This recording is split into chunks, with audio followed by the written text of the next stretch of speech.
Are you competent? We can't do it. No, that's not what you said. What did I say? We'll show you how. I'll forget that I gotta sit up like a freak. Don't say that. Just stop. You ready? Yeah. Welcome back to Adore Your Spouse, where marriages get happier. In our online marriage course, 3 Steps to a Happy Marriage, we teach the 3 aspects of trust, okay? Just so you know, they're integrity and competence and communication.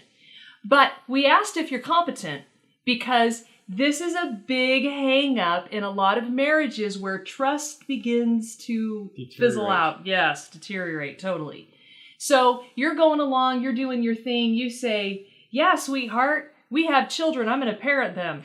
But you actually you're not super competent. You know, seems like because you had the child, you should have all kinds of competence. And you do know your child well, and I'm sure a lot of the love that you give them.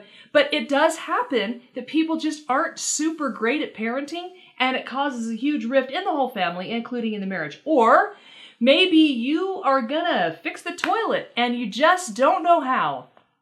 And you watch some videos and you try real hard, but it ends up being a huge blow up in your marriage because you're just not competent. This happens all the time in marriages. You try to give it, you take on responsibilities or you hand off those responsibilities. And in the end, even though, and this is what happens, is that the one spouse has a pure heart and pure intent, right? They really intend to do it.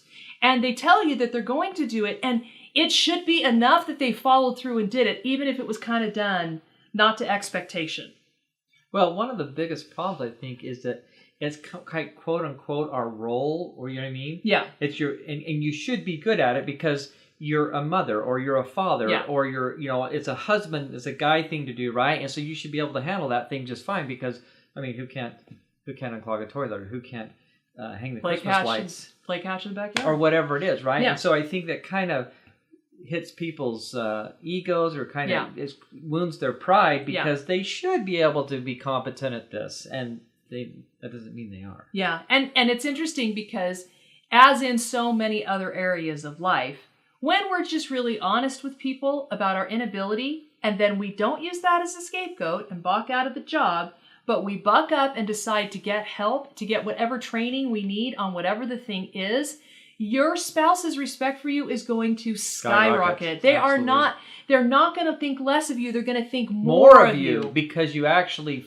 got the education on whatever it was. I mean, if you're bad at finances and you continue to have this financial pain all the time because you don't know what you're doing, how to manage the books, or you don't know how to budget it correctly or whatever it is, and then you learn and then you're able to do it, obviously it's going to skyrocket. Yeah. They're going to think you're incredible because you're willing to figure out how to do it correctly. Yeah, you're trying your own business and you've tried 5 businesses and they keep flopping. You need to be honest with your spouse. You may really have the drive. Be honest with yourself. And especially with yourself, and say, I'm obviously not really great at this, so I've got 2 options. I can increase my competence or I can go over here and do something else, because the marriage relationship is affected by all aspects of life, But there's sometimes you don't have the alternative. That's true. You're a parent. You can't just say, see you later, right? I'm going to ship them off. You can't. You've got to figure out how to do it. You've got to take the training. You got to find some training courses, some books, or whatever it is to learn how to be a better parent. It's kind of like the video that we did on being willing to work on the marriage. It's the willingness factor that makes a huge difference here.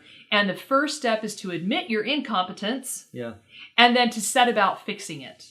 And it just goes a million miles with your spouse. When I know so many people who really, one of the other spouse really does struggle with finances and they just won't admit. If they would just admit it and start working on it, they would go a million miles. So our challenge to you today is to think about this week, you can just ponder it on your own, an area in your marriage where you feel like there's low trust, and try to be super honest with yourself about if there's a competency problem. Maybe you decided to just start, homeschooling or running a crafting business or whatever it is, and your spouse is not really trusting you that it's going to go well, then increase your competence.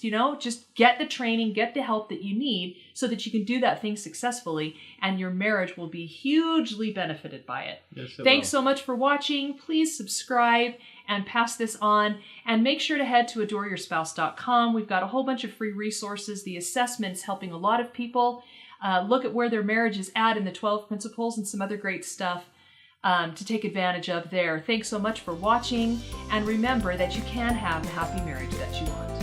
He really hate his job, but the stresses of work and stuff, and so he would think about what was going on. He'd think about what's most important. He'd get in the right frame of mind is what he was doing. So when he showed up at home, he was there. He'd put it. If he needed to write things down that he needed to do tomorrow, he got all that taken care of. So when he got home, he was engaged and he was